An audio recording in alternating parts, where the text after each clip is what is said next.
Steve Smyth. You're watching EMGtv, and this is 5 Minutes with me.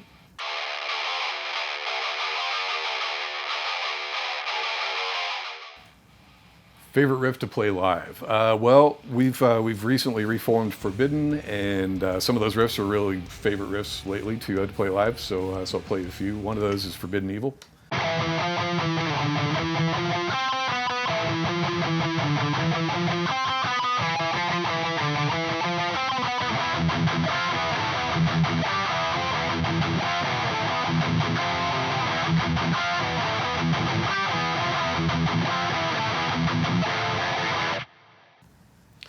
So another one of my favorite riffs to play is Step by Step.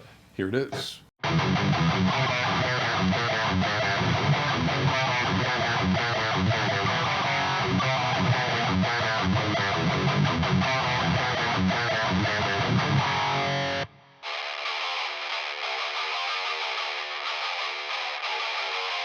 Right, BC Rich. I love BC Rich. I've always, practically from very early on, since 1984, have been playing BC Rich.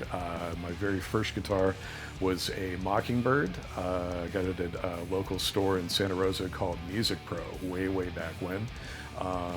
And one that always caught my my attention and my eye, and it was on the front cover of Guitar Player magazine. It was Joe Perry playing backhanded one of these, but it was in red.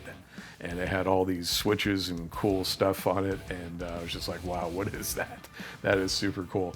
Turned out it was the BC Rich body, bitch body, and it's one of those things that really caught me.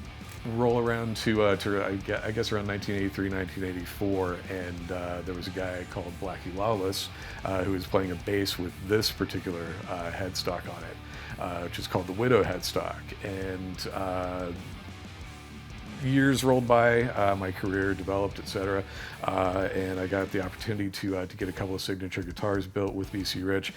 This combination was what I decided to do. However, it went all the way back to a custom shop build that I did, which was blood red. After Joe Perry, with black stringers going through it, trans red, which is really cool. You can see the wood, everything like that. Neck through with the Widow headstock on it back in 1998.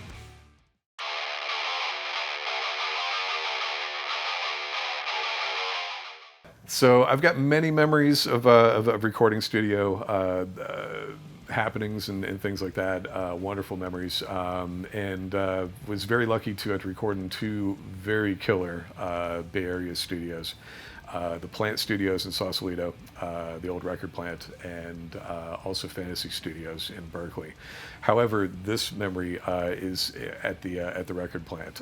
We happened to be there with Vicious Rumors recording the Something Burning record back in 1996. Also at the same time, in the studio, Santana were recording a record, as were Duff McKagan and Steve Jones from the Sex Pistols.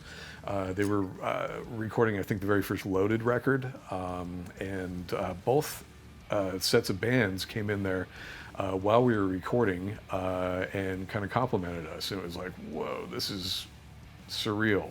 Carlos Santana is in the room listening to something that we've done and complimenting. Very cool, though.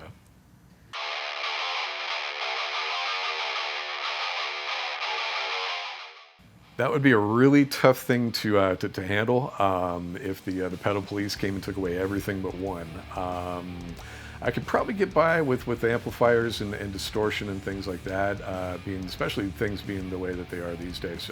But one pedal that I usually bring with me is like an ambient pedal is an old original Boss Dimension C. Which has kind of like what my understanding was. It was like based on the early effect of a similar name from Roland, but also what they voiced the JC120 amps with. So if I can't have the JC120 amp, I've got to have that pedal.